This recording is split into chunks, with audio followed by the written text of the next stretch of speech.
Hi, I am Dr. Domenico De Rose, a neonatologist from Bambino Gesù Children's Hospital in Rome, Italy. Bambino Gesù is a specialistic research hospital for pediatrics and neonatology, with a total of 600 of beds, 60 of whom are in the neonatal department. We performed a study on the plasma and urine presepsin levels in neonates with perinatal asphyxia to explore if this infection biomarker can be influenced by underlying pathologies, for example, perinatal asphyxia, and if the renal function can influence the release and levels of presepsin in the blood and in the urine. Presepsin is a soluble receptor produced through the proteolysis of the CD14 receptor on the membrane of monocyte macrophage and very early activated by bacteria. Presepsin is measurable in the blood by the immunometric method, and normal baseline values have been determined in healthy neonates. We don't know if in patients with underlying disease, the accuracy in diagnosis infection could be altered and measurable in other fluids than blood.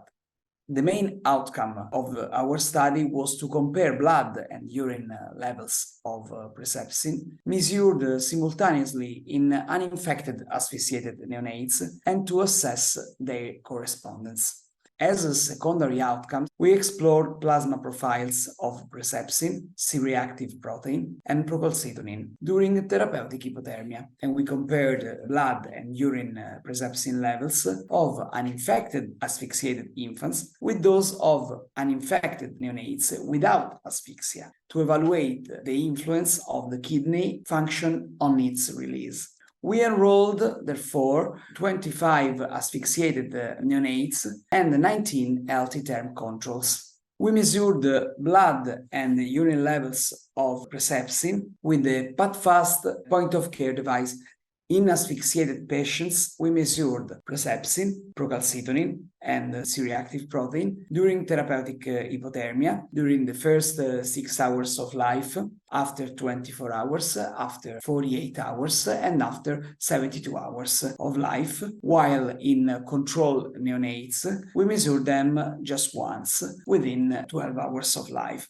We also recorded data about kidney function to explore if presepsin could be altered in case of impaired renal function.